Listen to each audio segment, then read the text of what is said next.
Sophie Menet, bonjour. Bonjour Héloïse. Sophie, vous êtes la directrice générale du pôle immobilier résidentiel de GA Smart Building. Pouvez-vous nous présenter rapidement l'activité de GA? Oui, le groupe GA, c'est un groupe qui représente à peu près aujourd'hui 800 personnes et c'est un groupe qui est spécialisé dans ce que l'on appelle la construction hors site.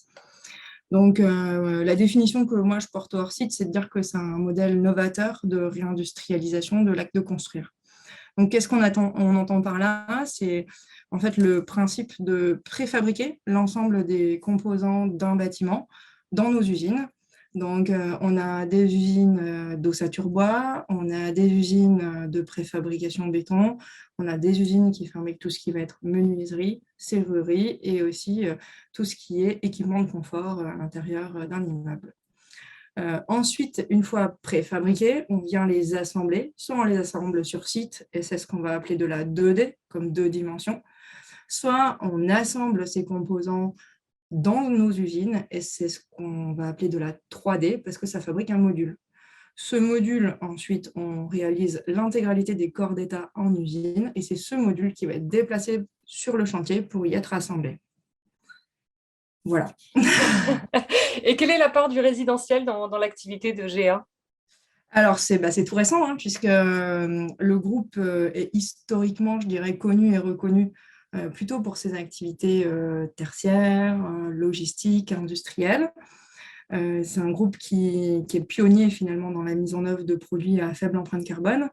Et c'est un groupe qui, comme beaucoup de gens, s'est dit il y a un énorme constat aujourd'hui dans le secteur du logement, c'est qu'on est face à deux urgences.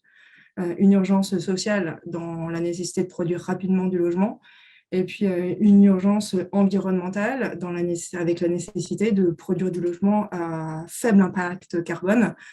Et je pense que le groupe aujourd'hui a de grosses capacités à apporter une méthodologie constructive différenciante pour résoudre une grosse partie de ces enjeux bas carbone. Je ne dirais pas les enjeux 2030 parce qu'on est encore dans des choses qui sont accessibles. 2050, là, il faut vraiment aller beaucoup plus loin.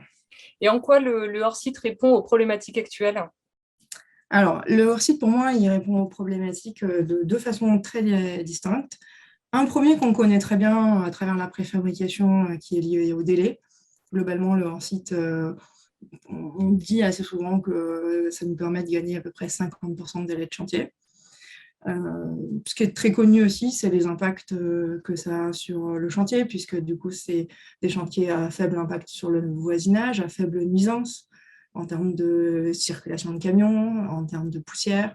C'est ce qu'on appelle les chantiers qui sont faits en filière sèche. Donc, c'est des chantiers propres.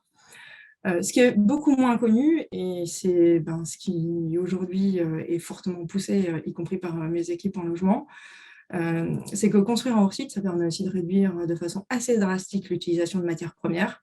Et on consomme en moitié 50% de matières premières en moins. Donc, quand on consomme de la matière première en moins, forcément, ça a un impact direct sur le poids carbone le poids du bâtiment et son poids carbone.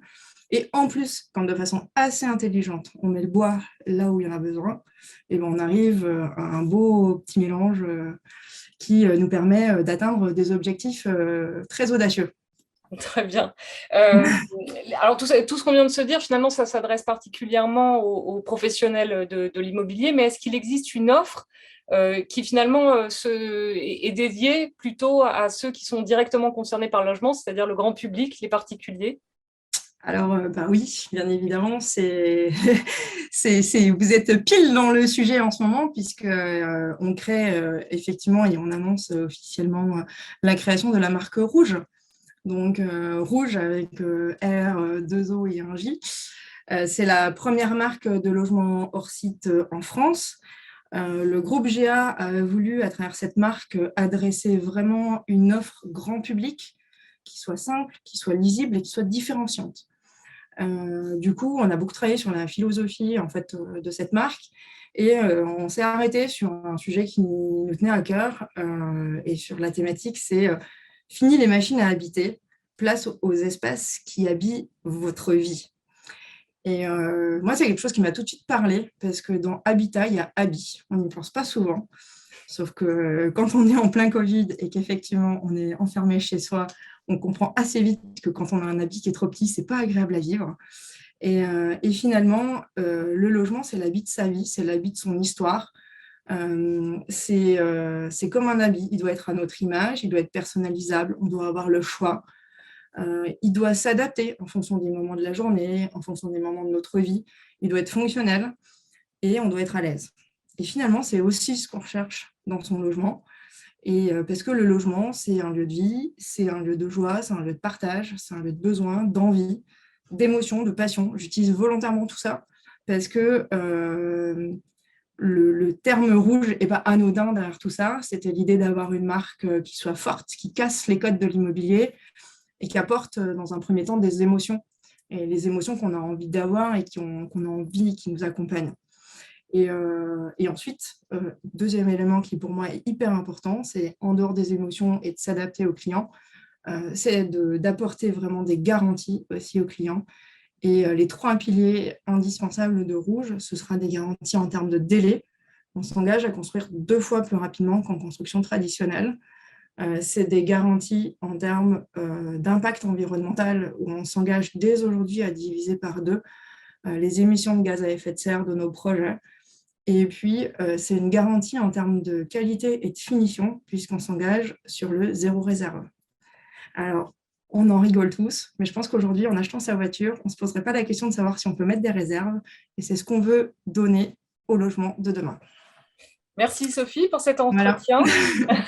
Merci Héloïse. Je vous dis à bientôt avec Business Immo aux Assises nationales du foncier des territoires qui auront lieu les 6 et 7 octobre prochains à Nancy. Et bien, ça marche, je serai présente. Merci Héloïse, à bientôt. Merci, au revoir. Au revoir.